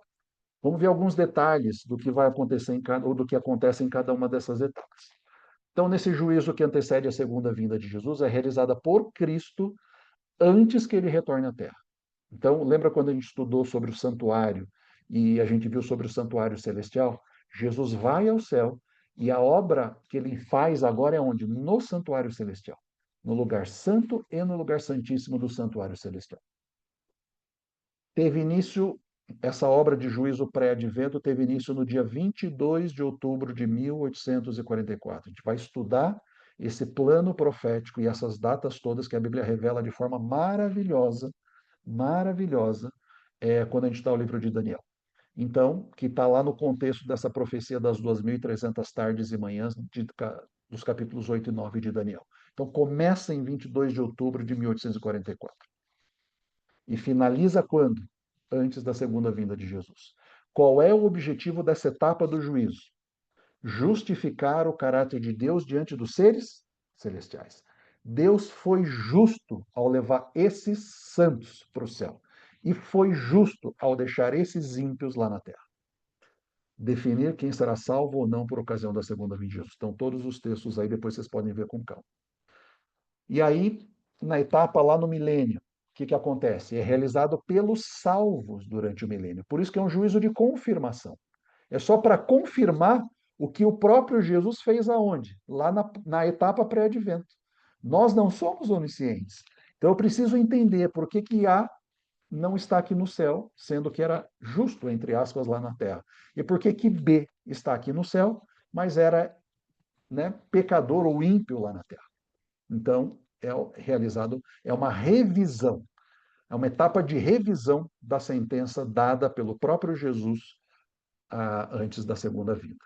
O objetivo é o quê? Justificar o caráter de Deus diante de quem? Agora dos remidos, dos justos, dos salvos. Se a primeira etapa era justificar o caráter de Deus diante dos seres não caídos, agora eu preciso pegar aquela classe de pessoas que são os salvos, que precisam entender que Deus atuou com justiça e com amor para todos, e de forma a mesma, né? Sem favoritismo, sem nada disso, de forma única. E é para benefício dos salvos. Então aí Cristo vai abrir todos os livros e irá revelar por que os ímpios se perderam. Né? Vai revelar. Eu vou ver os registros das minhas obras lá nesse momento no céu? Não. Por que que eu não vou ver? Porque não tem registro. Se eu estou salvo, foram apagados. Não tem. Não vou ter acesso às minhas obras, porque não faz sentido. Foram salvos, né? Fui salvo pelo sangue de Jesus. E esse juízo acontece entre a segunda e a terceira vinda de Jesus. Qual é a primeira vinda de Jesus? A encarnação, né? Quando ele veio como um bebê. A segunda vinda, o seu retorno a essa terra no final dos tempos. E a terceira vinda após o milênio. E aí o que acontece então após a terceira vinda de Jesus, após o milênio? É realizada por Jesus, então essa etapa do juiz executivo é realizada pelo próprio Jesus, pelo próprio Cristo, após a terceira vinda. E ao final dos 1.000 anos, os ímpios ressuscitam. Então, quando a cidade santa, com todos os justos salvos, desce aqui a essa terra, acontece a ressurreição dos ímpios, como a gente viu naquele texto de Paulo, né? A ressurreição de uns para a vida eterna e outros para a morte eterna. Vai ressuscitar para morrer. Por que já não podia continuar morto? Mas Deus faz questão de que eles tenham plena consciência de que o caso deles foi julgado com justiça, de que é justo, de que eles estão recebendo a destruição eterna como uma consequência ou como resultado da sua própria opção. Então, para Deus mostrar, inclusive para eles que vão ser destruídos na sequência, de que ele foi justo para com todos eles. É então a proclamação da sentença condenatória contra os ímpios e a sua destruição. E esse sim tem que ter meu juízo, porque aqui o bicho vai pegar, que o fogo vai arder mesmo. Que infelizmente, a gente fala brincando, mas infelizmente é um ato de amor de Deus. A destruição final dos ímpios é também um ato de amor para com duas classes de pessoas. Primeiro, para com os justos e para com o universo. Para fechar esse parênteses da história do pecado na história do universo. Fechar o parênteses do pecado na história do universo. Acabar com essa desgraça que é o pecado na nossa vida. Acabar com tudo isso. E segundo, também é um ato de amor para com os próprios ímpios. A destruição eterna, o deixar de existir, é um ato de amor, porque eles não tiveram a transformação que os justos tiveram. Eles vão ressuscitar com as mesmas doenças, com a mesma dor nas costas, com as mesmas debilidades que eles tiveram quando eles faleceram. Diferente dos justos, que ressuscitam transformados. Né? Paulo diz isso. E nós, os justos, seremos transformados no abrir e fechar de olhos, assim como os mortos, né? Que ressuscitarão com um corpo totalmente renovado. Agora, os ímpios não. Eles não obtiveram esse benefício porque rejeitaram Jesus. E não vão ter esse benefício porque rejeitaram Jesus. Então, eles ressuscitam para receber a sentença condenatória e terem certeza de que Jesus ou Deus foi justo ao conceder o que eles, com a liberdade de escolha que eles tiveram, eles obtiveram. Então, justifica o caráter de Deus diante de quem? De Satanás, dos seus anjos e dos ímpios. E será o único momento na história do nosso planeta em que toda a humanidade de todos os tempos e de todas as eras estará reunida. Justos na Cidade Santa e ímpios, Satanás e seus anjos fora da Cidade Santa. O único momento na história que toda essa população de pessoas de que um dia nasceram nesse planeta vão estar juntas. Mas, infelizmente, né, Deus, como um ato de amor, vai ter que eliminar o pecado. Fechar o parênteses do pecado na história do universo. E esse eliminar o pecado, infelizmente, leva junto aqueles que se apegaram ao pecado. Então, esse é o ponto, né, para nós. Eu queria finalizar com um videozinho, só para a gente voltar de novo à pergunta inicial. Quem tem medo do juízo? Eu não tenho medo do juízo, desde que eu esteja escondido em Jesus. E a palavra é bem essa que a Bíblia usa, escondido em Jesus. Porque se eu estou escondido em Jesus, quem que se apresenta diante do Pai no meu lugar? O próprio Jesus, mostrando que tipo de obras, as minhas, as dele, que são obras perfeitas de justiça. E esse videozinho exemplifica exatamente isso. A imagem está meio ruinzinha, porque já é meio antigão e, né, deve, cópia da cópia da cópia, mas mostra bem esse conceito de juízo e o conceito chave do plano da salvação, que é substituição. Substituição. Lembra do cordeirinho, lá quando Adão e Eva pecam, lá no dia do pecado, que Deus vem no final do dia. E Adão, o que aconteceu, né? Óbvio, Deus é onisciente, mas ele estava, né, querendo fazer com que Adão e Eva refletissem sobre o que aconteceu. E no final ele pega um cordeirinho, ou ele diz: olha, tá bom, vocês pecaram, mas eu tenho uma opção de salvação para vocês. Um descendente da mulher vai vir lá para frente, que vai pagar o preço da dívida de vocês. E para que vocês nunca esqueçam disso, de que alguém vai pagar por vocês isso, Deus vai lá, pega um cordeirinho, mata esse cordeirinho, imagina, tira a pele desse cordeirinho, faz vestimentas para Adão e Eva e, né, oferece esse cordeirinho ali em sacrifício. E diz: olha, esses cordeirinhos todos, dentro do sistema sacrificial, vão ser uma evidência para vocês nunca perderem de vista. Primeiro, a malignidade do pecado. Segundo, que o pecado demanda a morte. E terceiro, mas que mesmo diante de tudo isso, eu providenciei uma forma de salvação para vocês, por meio de um Salvador que viria como descendente de vocês. Então, o que está no cerne do plano da salvação é isso, é substituição. Eu não tinha mérito nenhum, não consigo pagar o preço do meu pecado e continuar vivo. Mas Deus proveu uma forma de salvação por meio da substituição. Da mesma forma aqui, né? Alguém me substitui no juízo, alguém está no meu lugar diante de Deus, mostrando o que ele fez e não eu. E é isso que esse videozinho vai mostrar. Deixa eu já rodar aqui para vocês. Só me fala se está com som.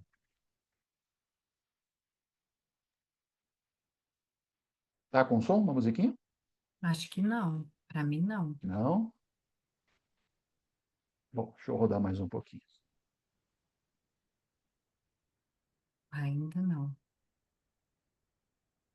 Tá sem Não? som. Sem som. Eita, peraí. Bom, tem a legendinha embaixo. Deixa eu tentar compartilhar de uma outra forma aqui. Aí com isso a gente já encerra, tá? Que legal, tá dublado. Se bem que vocês não vão precisar de dubladores, né? Acho que a Tá em Magda inglês. Silvana e a Fabiola, não. Deixa eu ver aqui. Puxa vida. Eu já vi esse vídeo. Boa noite, gente. Ah, compartilhar Oi, com som. Ellen. Acho que eu achei. Compartilhar com som. Espera aí. Vamos voltar.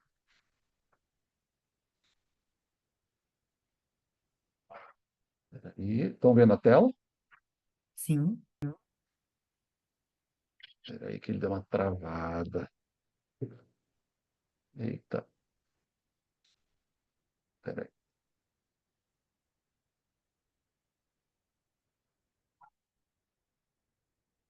Chegou aí? Nossa, travou. Não.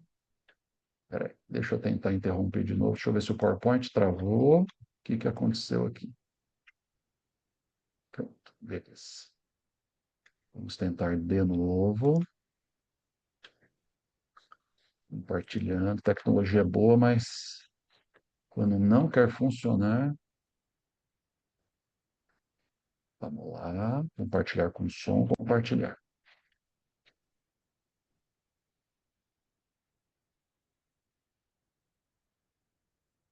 Estão vendo um quadrado preto? Sim. Agora deve ir com som. Opa,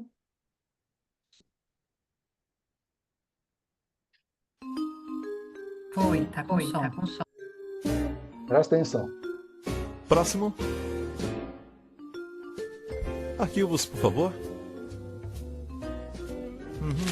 Um pouco de mentira, um pouco de roubo, tem alguns atos de bondade aqui e ali.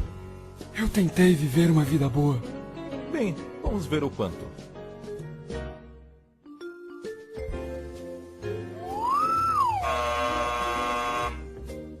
Por aqui.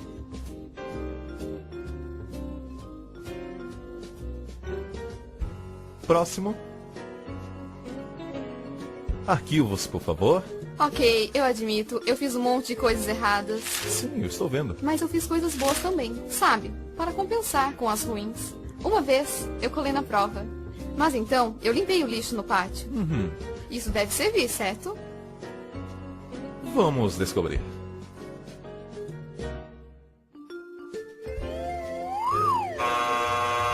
Por aqui.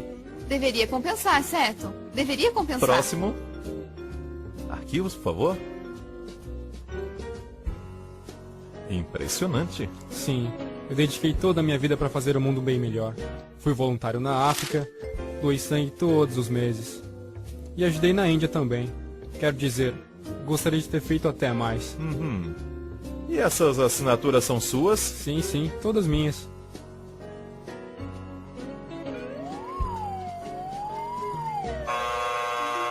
Mas assinaturas são minhas. São minhas assinaturas. Próximo. Minha mãe vai à igreja. Fui batizado quando era um bebê. Vocês aceitam cartão de crédito? Próximo. Arquivos, por favor. Uou! Alguém esteve ocupado. Bem, vamos ver no que vai dar. Oh, desculpe, eu não sabia que ele estava com você. Filho de Deus. Ok, suba na balança. Você não. Ele.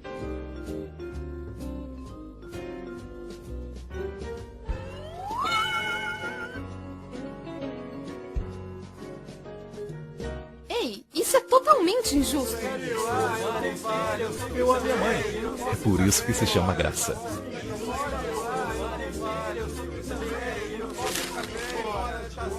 Próximo. Perceberam? Eu gosto bastante desse videozinho porque ele mostra exatamente o conceito. É isso. Aí, voltando à pergunta inicial, eu preciso ter meu juiz? Quem que sobe na balança por mim? Ele tem o currículo. Ele tem o currículo. Lembram daquele senhor lá?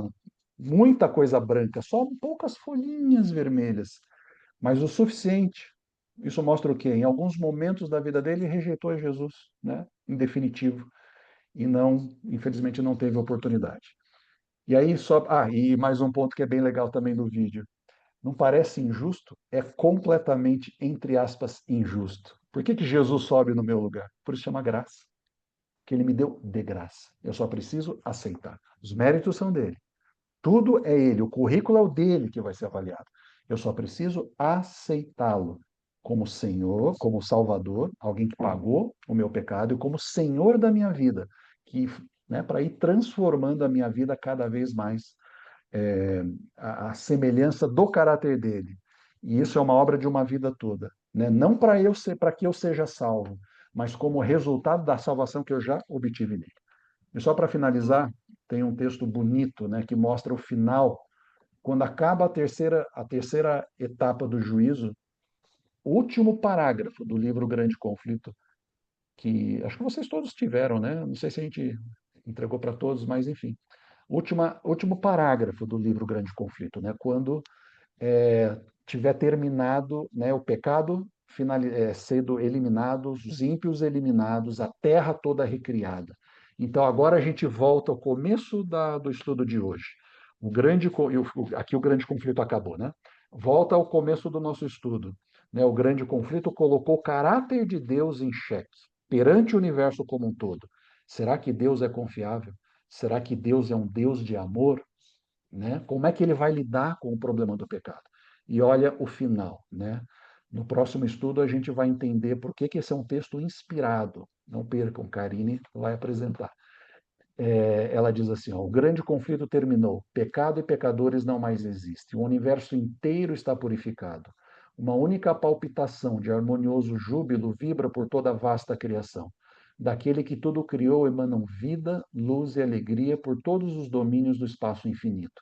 Desde o minúsculo átomo até o maior dos mundos, todas as coisas, animadas e inanimadas, em sua serena beleza e perfeito gozo, declaram que Deus é amor. Percebe? O caráter de Deus plena e totalmente vindicado. Toda a atuação dele no grande conflito é demonstrada que ele é um Deus de amor. Então, todas as acusações de Satanás são entendidas como injustas, porque o caráter dele é de amor. Então, esse é o contexto, né? Por que Deus precisa de um juízo, então? Para que o seu caráter seja vindicado para o universo como um Deus de amor, como ele sempre foi. Então, esse é o nosso estudo. Deixa eu parar de compartilhar. Dúvidas, perguntas? Perderam o medo? Mas tem os outros, né? Não tem só a gente, o medo dos outros também, né? Não sei se mais Ah, meu ou bom. dos outros, para falar a verdade. Ai, ai. Verdade, Fabiola. Cada um é por si ali, né? A aceitação de Jesus como Salvador é cada um por si. Eu não posso fazer isso para minha filha, não posso fazer isso para minha mãe, não posso fazer para ninguém. Porque senão Deus não seria justo. Percebe? Quando a gente entende o que está por trás, o pano de fundo, que é o caráter de Deus de amor e justiça, ele tem que mostrar que o que ele está fazendo, a atuação dele na história, é de justiça. Por isso que ele cria registros, por isso que ele abre esses registros para todos verem. Eu acho que a gente não tem medo da gente, mas assim, mais dos nossos, os que estão ao nosso redor do que nós propriamente ditos, né? Por exemplo, eu não tenho medo do juízo, eu, Mirella. Mas assim, é mãe, filho, irmão, enfim, né? Aí é mais complicado, né? Porque cada um responde por si, né? Salvação individual. Exato, Mirella, exatamente isso. E olha que triste, né? Eu chegar lá no céu, ou minha filha Pois chegar lá no é. céu e olhar, por que que meu pai não está aqui? Que dava estudo bíblico lá, percebe? Como aí ela vai, Deus foi justo, porque Deus vai mostrar o meu coração para ela. Mas o que a gente, e eu compartilho com isso, não é fácil pensar nisso, né? De ter pessoas faltantes ali que são do nosso entorno. Mas o que que a gente crê? Deus vai tapar essa ferida. A gente pode ter certeza disso. Eu ia perguntar como, Fábio, tapar essa ferida.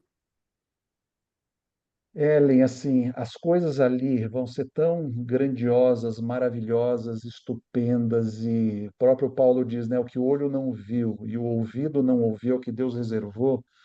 E assim, eu não sei como. É uma resposta que eu não sei como ele vai fazer. Eu só sei Diz que que ele não vai vai ter fazer. sofrimento, né? Diz que não vai ter sofrimento, Exato, né?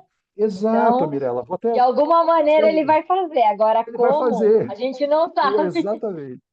Esse é o ponto. Como a gente não sabe? Olha que bonito aqui, ó.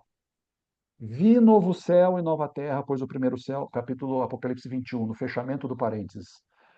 Porque o primeiro céu e a primeira terra passaram e o mar já não existe.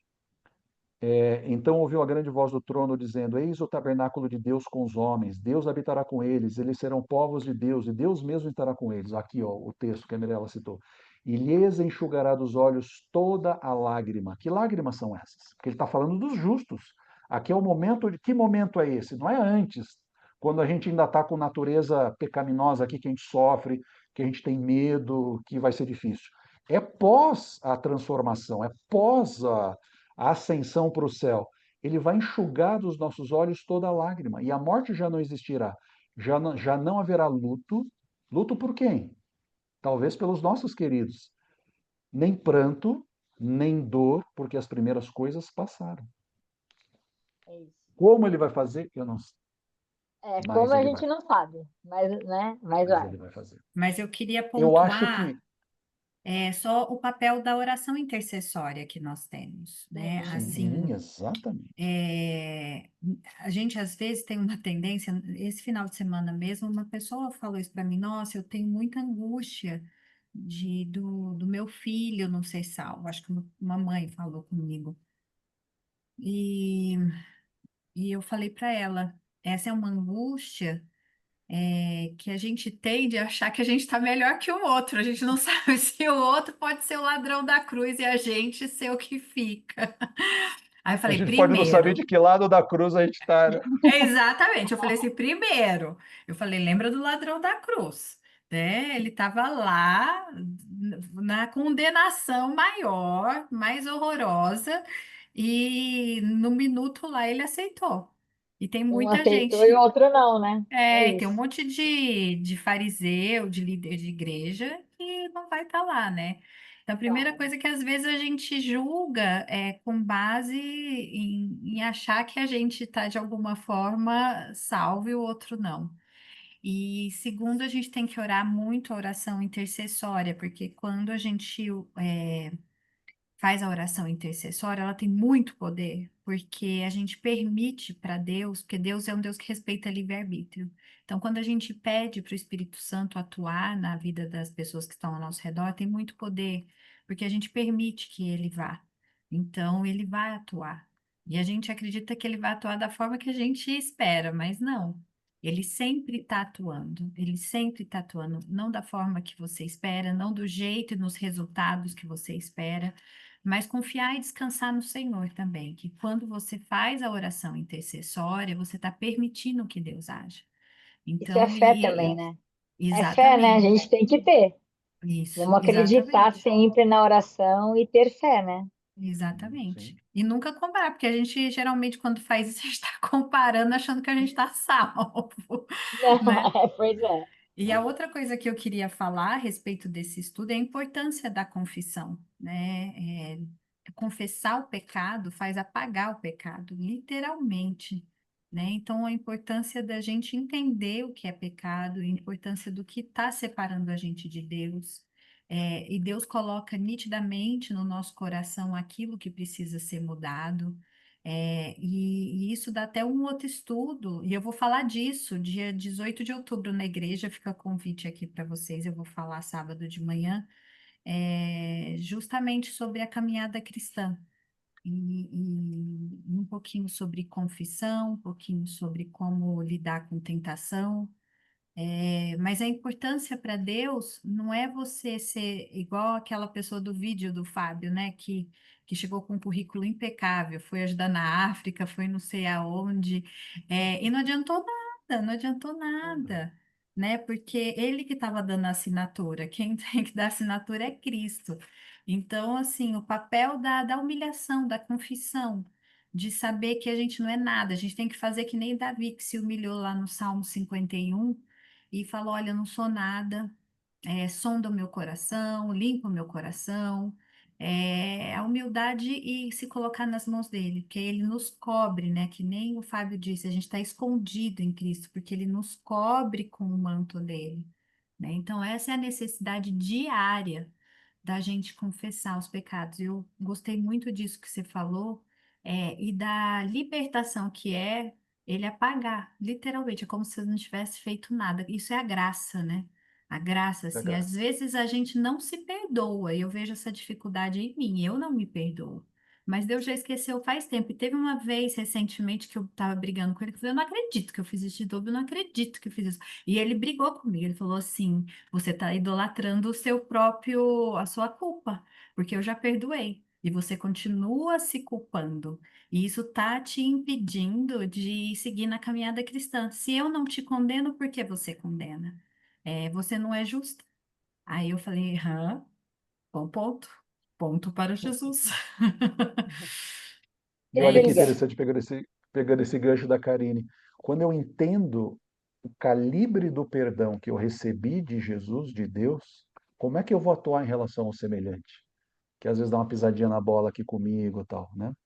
E mais um ponto, só para fechar esse ponto da oração intercessória, que é muito importante, bem lembrado, Karine, bem importante nesse contexto. É, tem textos que dizem assim, que a oração intercessória, só voltando um pouquinho, quando a gente entende esse pano de fundo que é o grande conflito, tudo na Bíblia, toda a teologia bíblica está alicerçada, está embasada nesse pano de fundo. Eu entendo por que algumas coisas. Por qual a importância da oração intercessória?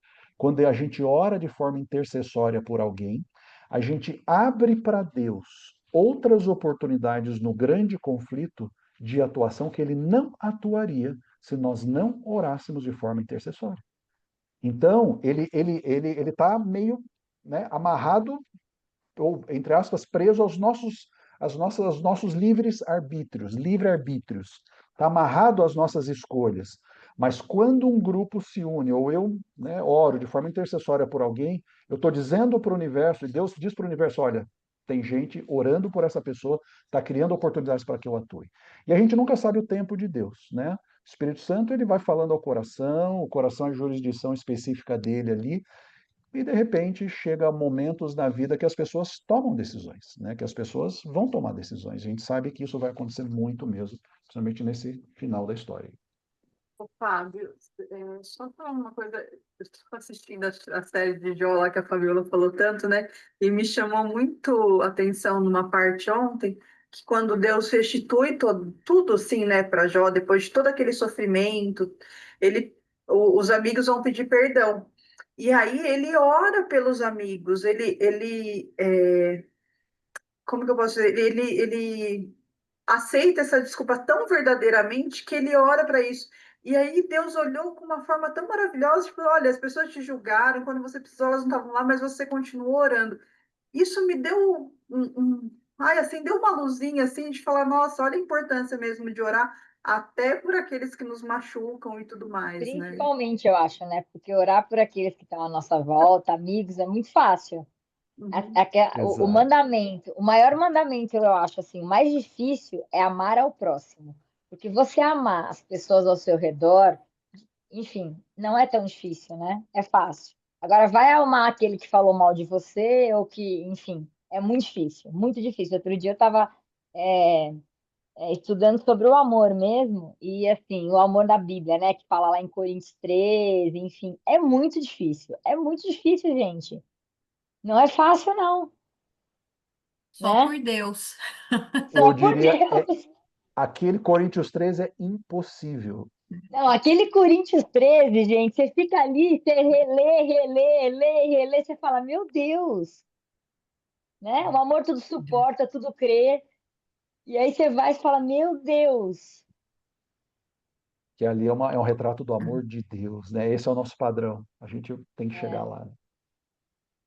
é Ô, difícil. gente, acabou passando um pouco do nosso horário, mas se vocês tiverem perguntas, nós podemos fazer no comecinho do próximo estudo, Sim. inclusive na semana, daqui a 15 dias. Para o Fábio e Vai para o ser Rodolfo, presencial? obviamente. Nós vamos tentar fazer presidencial. Presencial. Também Eu pode estou ser combinando do presidencial, Lula vir. presencial. É que a Karine é a Então, presidente do nosso grupo, então. Pois é, exatamente. Por isso, tá? ai, gente. Mas a gente vai tentar fazer. Vou ver com o Fábio e o Rodolfo se eles podem. O Eliel não pode, coitado, porque mora lá nos confins da terra. Mas vamos ver se a gente consegue. E aí, se vocês tiverem dúvidas em relação a esse assunto, a gente começa falando disso, tá bom? Tá ótimo. Mas foi muito bom, muito complexo o estudo. Muito, muito. Complexo não, eu estou falando tudo Exatamente. errado. É completo que eu queria falar. Não queria falar Não, presidencial. é completo e assim, é intrigante mesmo, né? Então, assim, sempre vai ter perguntas. É, Sempre. deixem anotadas aí as perguntas para a gente É, fazer. Posso só finalizar com o texto bíblico, Karine, que assim, a Pode, gente por fala do favor. Antigo Testamento, né, antes da gente orar, a gente fala do Antigo Testamento, que o Deus de amor está no Novo Testamento. Leia o Salmo 23, né? Maravilhoso, o amor de Deus ali. Mas leia Miqueias, o último verso de Miqueias, que fala sobre isso, sobre o perdão. Quem, ó Deus, é semelhante a ti, que perdoas a iniquidade e te esqueces da transgressão do restante da tua herança? O Senhor não retém a sua ira para sempre, porque tem prazer na misericórdia. Tornará a ter compaixão de nós, pisará aos pés as nossas iniquidades e lançará todos os nossos pecados nas profundezas do mar. Mostrarás a Jacó a fidelidade e a Abraão a misericórdia, as quais juraste a nossos pais desde os dias antigos. Esse é o nosso Deus. Não preciso temer o juízo. Ele já providenciou tudo. Pisou os nossos pecados e as nossas iniquidades. Amém. amém. O Fábio já quer orar aí pela gente? Ora, Nosso Deus, nosso Pai, elevamos a Ti, Senhor, nossa oração de gratidão. Muito obrigado, Senhor, pela revelação da Tua palavra, dos Teus atos para nós. Que possamos entender o Teu grande amor por nós, o Teu interesse pela nossa salvação, as inúmeras ações que Tu fazes na nossa vida, na vida dos nossos queridos, para que tenhamos a salvação. E nos ajude, Senhor, a nos livrarmos de nós mesmos. O nosso maior problema somos nós mesmos, de termos o nosso coração aberto, receptivo à tua entrada e à transformação que o Espírito Santo deseja realizar em nossas vidas. Que nenhum de nós aqui, Senhor, e nenhum dos nossos familiares se perca, rejeite a ti. Que possamos estar todos juntos contigo, com os nossos familiares, naquele grande dia da tua vinda e depois contigo pela eternidade. Que possamos, pela nossa vida, possamos ser luzes para os outros, aqueles que não te conhecem, aqueles que não conhecem essa boa notícia da salvação em ti. Que através dos nossos atos, das nossas palavras, de tudo aquilo que fazemos, possamos ser luzes para pessoas que não te conhecem. E que possamos abreviar a tua vinda, levando a tua obra, levando a tua mensagem àqueles que não te conhecem. Nos dê um restante de semana na tua presença. Tu sabes as nossas dificuldades, os nossos desafios, nossos problemas, porque nós vivemos ainda num mundo de pecado. Mas que mesmo frente a tudo isso, possamos caminhar contigo, tendo um coração puro e um coração agradável a ti. Essas bênçãos te pedimos e te agradecemos por amor de Jesus. Amém. Amém. Muito obrigada. Amém.